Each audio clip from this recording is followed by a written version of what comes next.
Hello दोस्तों and welcome to the channel Miss Fact. कैसे हो आप सभी। तो लास्ट सेशन में हमने कुछ क्वेश्चंस की प्रैक्टिस की थी। एक एमसीक्यू सेशन था और वो छटे हुए क्वेश्चंस थे, बहुत ही इंपॉर्टेंट, डिफरेंट एग्जामिनेशंस को टारगेट करते हुए मैंने कई वेबसाइट्स, रिसोर्सेज, स्टडी मटेरियल्स को एनालिसिस किया और फिर उनमें से बेस्ट क्वेश्चंस निकाले जो 2022 के लेटेस्ट पैटर्न के हिसाब से बहुत ही ज्यादा इंपॉर्टेंट हो सकते हैं और आपको एग्जामिनेशन में देखने को मिल सकते हैं। तो उसी कड़ी में आज हम लेके आए हैं दूसरी वीडियो, जहां पर आज हम डिस्कस करेंगे रीजनिंग और इंग्लिश से रिलेटेड कुछ इंपॉर्टेंट क्वेश्चंस को। यहाँ पर ये जो कवरेज क्वेश्चंस मैंने उठाए हैं, इनका भी कवरेज काफी ब्रॉड है, काफी वर्सेटाइल और काफी वाइब्रेंट क्वेश्चंस हैं। तो आप इस क्विज में जब आप क्वेश्चंस को सॉल्व करोगे तो आप उस चीज को महसूस करोगे, यहाँ की क्वालिटी को महसूस करोगे। तो बिना देरी करे चलिए शुरू करते हैं अपना क्विज। और यहाँ पर अपने स्कोर्स को जरूर कमेंट करिएगा ताकि मुझे भी आइडिया लगे कि आप कितना अचीव कर पा रहे हैं और कितनी मेहनत हम लोगों को करने की जरूरत है अपने आने वाले एग्जामिनेशंस को टारगेट करते हुए।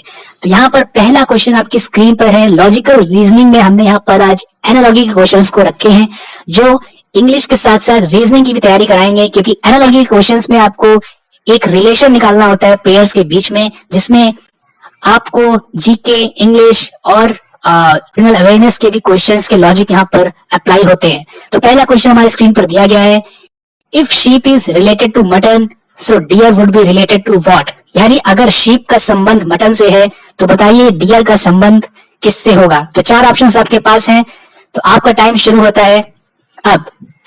तो उम्मीद है आपने इसका आंसर सोच किया होगा। तो इसका राइट आंसर है ऑप्शन नंबर सी, वेनिसन। यानी शीप से प्राप्त जो हमें यानी शीप से यानी भेड़ से जो प्राप्त मांस होता है उसे हम मटन बोलते हैं। तो डियर से उसी तरह से प्राप्त मांस को हम वेनिसन बोलते हैं। तो चलिए अब मूव करते हैं अपने अगले क्वेश्चन की तरफ। तो अगला क्वेश्चन हमारी स्क्रीन पर, if gold is related to goldsmith so leather will be related to what. तो अगला क्वेश्चन है, if gold is related to goldsmith so leather will be related to what. तो यहाँ पर हमारे चार ऑप्शंस हैं, option A tanner, option B dyer, option C cobbler and option D butcher.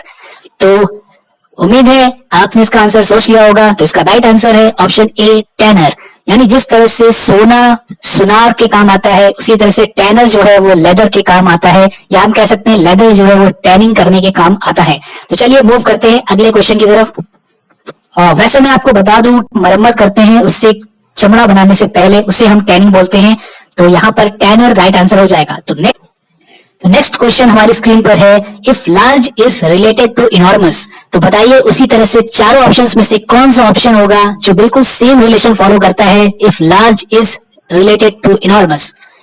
तो उम्मीद है आपने इसका आंसर सोच लिया होगा। तो इसका सही जवाब है option number C, plump is related to fat. यानी प्लम्प और फैट में सेम रिलेशन है जो लार्ज और इनॉर्मस में है। तो देखा जाए ये क्वेश्चन एक सिनोनिम का क्वेश्चन था।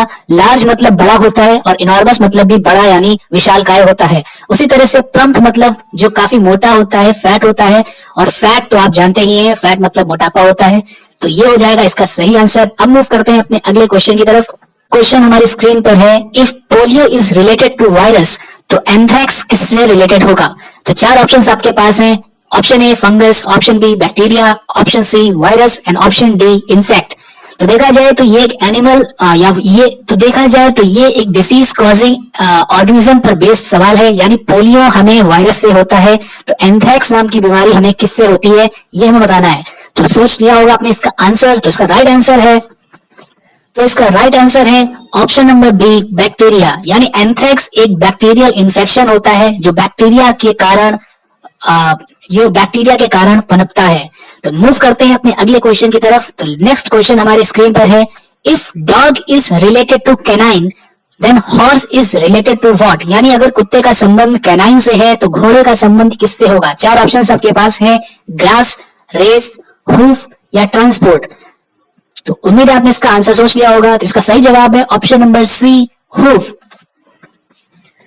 तो कैनाइन जो कुत्ते के आगे के नुकीले दांत होते हैं उनसे कैनाइन जो है तो कैनाइन का मतलब होता है कुत्ते के आगे के नुकीले दांत जिनसे वो किसी भी मांस या फ्लैश या बोन को खाता है या चुनोचता है। और हूफ का मतलब होता है घोड़े के पैर के जो खुर होते हैं जिसमें वो शू पहनता है, यानी हॉर्स शू पहनता है। तो अब मूव करते हैं अपने अगले क्वेश्चन की तरफ। तो नेक्स्ट क्वेश्चन हमारे स्क्रीन पर है, if cruel is related to kind so humility is related to what. यानी अगर क्रूअल का संबंध काइंडनेस से है, तो ह्यूमिलिटी का संबंध किससे होगा? देखा जाए तो ये अपने आप में एक अपोजिट है, यानी एंटोनिम है। तो ये आपके लिए हिंट थी, तो उम्मीद है आपने इसका आंसर ढूंढ लिया होगा। तो इसका सही जवाब है ऑप्शन ए, एरोगेंस। तो क्रूअल मतलब होता है निष्ठुर, जिसके अंदर दया ना हो, और काइंडनेस मतलब जिसके अंदर दयालु स्वभाव हो, और ह्यूमिलिटी का मतलब होता है कि आप किसी को ह्यूमिलेट करते हो, आप किसी को नीचा दिखाते हो, और एरोगेंस का मतलब होता है कि आपके अंदर उद्दंडता है, आपके अंदर घमंड है। तो ये इसका अपोजिट होगा, यानी ये इसका एंटोनिम पेयर था। तो अब मूव करते हैं अपने अगले क्वेश्चन की तरफ। तो अगला क्वेश्चन है, if teacher is related to student, so pontiff is related to what?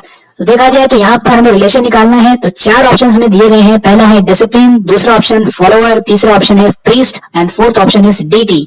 तो यहाँ पर हमें पता लगाना है इसका सही जवाब। तो उम्मीद है आपने इसका आंसर ढूंढ लिया होगा या सोच लिया होगा। तो इसका सही जवाब है ऑप्शन ए, डेसिपल। तो बात करें पॉन्टिफ की, तो पॉन्टिफ का मतलब होता है धर्मगुरु, जिसे हिंदी में हम बिशप बोलते हैं, और ये ईसाई या फिर क्रिश्चियन समुदाय में देखे जाते हैं। तो यहाँ पर इसका आंसर हो जाएगा, जिस तरह से टीचर स्टूडेंट से रिलेटेड है, पॉन्टिफ डेसिपल से रिलेटेड है। ओके, तो अब मूव करते हैं अपने अगले क्वेश्चन की तरफ। तो नेक्स्ट क्वेश्चन हमारा है, if wine is related to grape, so whisky is related to what? यानी अगर वाइन ग्रेप से यानी अंगूर से संबंधित है, तो विस्की इनमें से किससे संबंधित होगा? तो 4 ऑप्शन आपको दिए गए हैं। उम्मीद है आपने इसका आंसर सोच लिया होगा। तो इसका सही जवाब है ऑप्शन सी, ओट्स। तो यहाँ पर अगर देखा जाए तो यहाँ पर ये एनालॉजी पेयर आपको ये बताता है कि कौन सी चीज किससे निर्मित होती है, यानी बनती है। तो वाइन को बनाने के लिए हमें अंगूर का सहारा लेना पड़ता है, उसी तरह से विस्की को बनाने के लिए हमें ओट्स का सहारा लेना पड़ता है। ओके, ओट्स हमारे फाइबर युक्त, हमारे मिनरल्स युक्त क्रॉप होती है, जिसकी सहायता से हम विस्की बनाते हैं। तो अब मूव करते हैं अपने अगले क्वेश्चन की तरफ। तो अगला क्वेश्चन ये रहा, if virus is related to smallpox, so bacteria is related to what? यानी अगर वायरस से हमको स्मॉल पॉक्स की डिसीज होती है, तो बैक्टीरिया से हमें इनमें से कौन सी डिसीज होगी? तो 4 ऑप्शंस आपको दिए गए हैं।